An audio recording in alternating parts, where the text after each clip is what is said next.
अगर पाप मिल जाएगा तो इसका मतलब आगे वैकुंठ में जाने का रास्ता खुल जाएगा।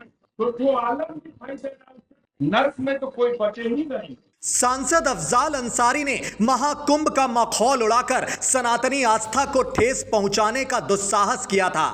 अब योगी सरकार माननीय को ऐसा सबक सिखाएगी कि आगे से हिंदू आस्था पर चोट पहुंचाने की वो जरूरत कभी नहीं करेंगे। हवालात जाने की तैयारी में हैं महरूम मुख्तार अंसारी के भाई अफजाल अंसारी। सांसदी भी जाएगी सो अलग।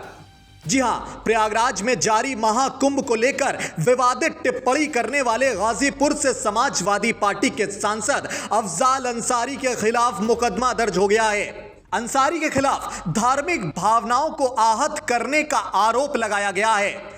सीएम योगी उनके खिलाफ सख्त एक्शन लेने की तैयारी में तो थे ही, लेकिन उसके साथ ही साथ उनके खिलाफ गाजीपुर जिला सहकारी बैंक के पूर्व अध्यक्ष देव प्रकाश सिंह ने 13 फरवरी की रात शादियाबाद थाने में मुकदमा दर्ज करवाया है।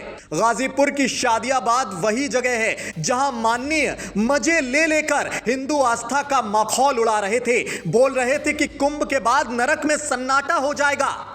इसी मामले में शिकायतकर्ता प्रकाश सिंह ने पुलिस महकमे का दरवाजा खटखटा दिया है। दरअसल 12 फरवरी को समय करीब लगभग 7 बजे शाम को शादियाबाद चौराहे पर संत शिरोमणि गुरु रविदास जी का जन्म उत्सव मनाया जा रहा था। इसमें कई वीआईपी और वीवीआईपी लोग मौजूदगी दर्ज करवाए हुए थे। इसी दौरान अफजाल ने अपनी कथित हिंदू विरोधी मंशा पहले की तरह जग जाहिर कर दी।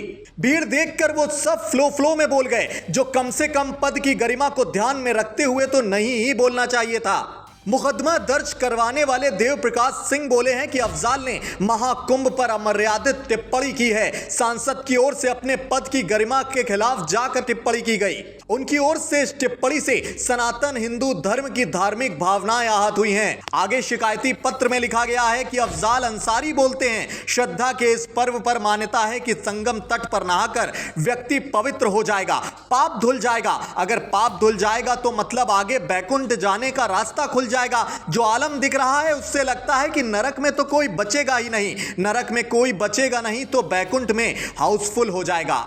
देव प्रकाश सिंह ने तहरीर में यह भी मेंशन किया है कि सांसद अफजाल अंसारी इससे पहले भी हिंदू धर्म के साधु संतों के खिलाफ और मर्यादित टिप्पणी कर चुके हैं, इसलिए उनके साथ सख्ती से पेश आना चाहिए। वहीं शादियाबाद पुलिस थाने ने तहरीर के आधार पर अफजाल अंसारी के खिलाफ भारतीय न्याय संहिता यानी कि बीएनएस की धारा 299 और 253(2) के तहत मुकदमा दर्ज किया है।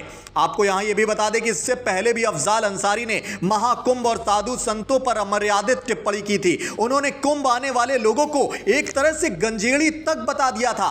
इसको लेकर भी उनके खिलाफ मुकदमा हुआ था। अफजाल अंसारी तब बोले थे कि अगर कुंभ मेले में एक आध मालगाड़ी गांजा भिजवा दिया जाए तो उसकी भी वहां खपत हो जाएगी। बहरहाल दोस्तों, अब लगता है सांसद अफजाल अंसारी के पापों का घड़ा भर गया है। चौतरफा उनकी घेराबंदी होने लगी है। योगी शासन और प्रशासन दोनों ने ही अफजाल की उल्टी गिनती शुरू कर दी है और अगले 7 दिनों के अंदर ही उनके खिलाफ बेहद कड़ा एक्शन देखने को मिल सकता है। चलते चलते आप सांसद अफजाल का वो बेहुदा बयान भी सुन लीजिए, जो सीधे तौर पर सनातनी आस्था के महापर्व कुंभ का मखौल उड़ाने वाला लगता है। महाकुंभ लगा हुआ है, श्रद्धा का ये पर्व, मान्यता है कि संगम तट पे नहा करके व्यक्ति पवित्र हो जाएगा, पाप धुल जाएगा। अगर पाप धुल जाएगा तो इसका मतलब आगे वैकुंठ में जाने का रास्ता खुल जाएगा।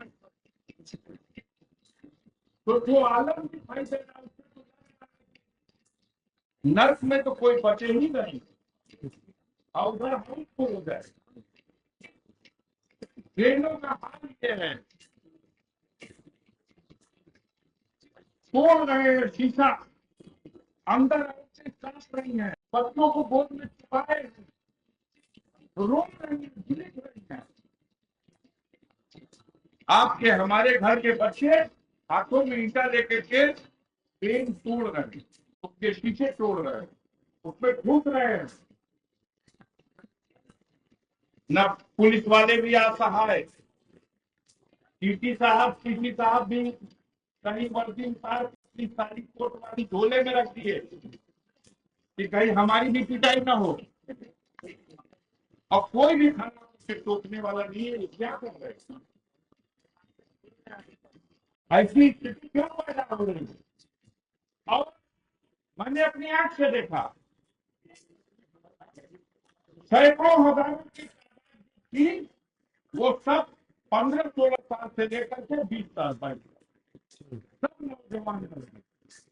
और इस तरह का दीवानगी का आलम, ठीक है, कठिनाई हो रही है व्यवस्था में, तो इतनी ज्यादा संख्या हो गई है कि लोग अनुमान नहीं लगा पा रहे, और जो चले गए हैं उनको वापस नहीं पहुंचाया जा रहा। अफरा तफरी का माहौल है, गाड़ियों का रोड पे चलना दूभर हो गया।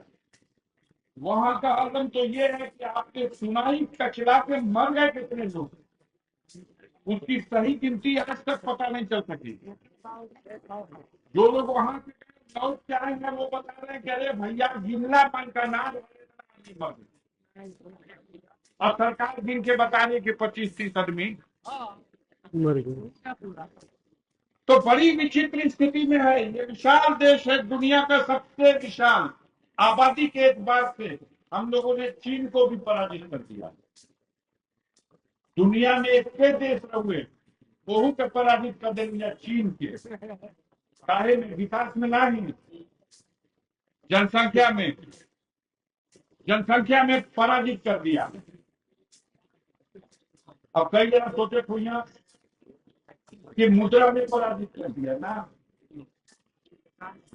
ऐसे तो हम अपने आप को कहते हैं कि हम विश्व के गुरु हो चुके हैं, हम विश्व गुरु हैं, हमने दुनिया में डंका बजा दिया। लेकिन हम ये थोड़ी बताते हैं कि हमारे देश भारत के पासपोर्ट की वैल्यू दुनिया में 85 नंबर पर आ गई। 50वीं 85 नंबर पर दुनिया में हम जी जी। हम ये नहीं बताते हैं किसको है, लेकिन हमारे देश के मुद्रा की कीमत डॉलर के मुकाबले 88 रुपए पे आ गई।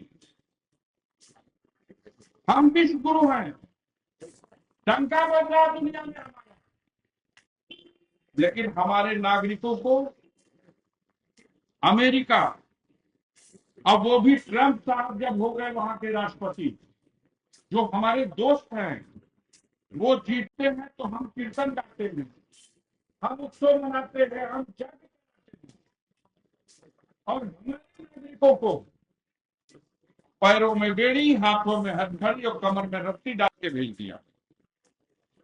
हम विश्वगुरु हैं। समस्या के समाधान के सवाल पर मत पूछना। देश पर कर्ज का बोझ 200 करोड़ रुपए से ज्यादा हो गया। प्रधान जी अगर पूछा जाओ कि अच्छा कर्ज लिया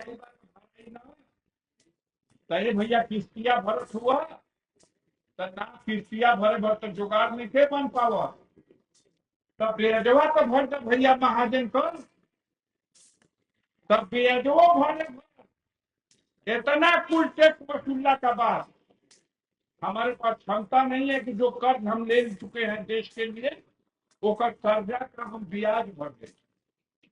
अच्छा भैया तो ब्याजो ना भर पैबा, कर्जों का किस्तिया ना भर पैबा तो देशवा का हुई। तो एगो तरकीब सोचले बानी फिरो औरी कर्जा नहीं, अब ब्याज भरब लेकिन कर्जा लेके भरब। अब बताओ जितना कर्जा बा कर्जवा का किस्त ना चाहिए, वो कर्जवा का तुम ब्याज बा और ब्याजवा में से कुछ देवे खातिर फिर कर्जा ले, अब तब ब्याजवा दे। बताओ कहाँ जाते हैं। और कमाई क्या है? टैक्स, जनता के टैक्स वसूलेंगे और हम विश्व गुरु की उपाधि से दुनिया में डंका मेरा बज रहा। आज आवश्यकता इस बात की है, हर काम सरकार नहीं करेगी, ये भूल जाइए आप कि सरकार आप अपने बच्चों को जो पढ़ा रहे हैं, पहलवा माई बाप भेजा तो स्कूल की जा करके पढ़ लेने का पुस्तक बन जाइए, अभी भूला जा। वीके न्यूज उत्तर प्रदेश उत्तराखंड, सच का सारथी।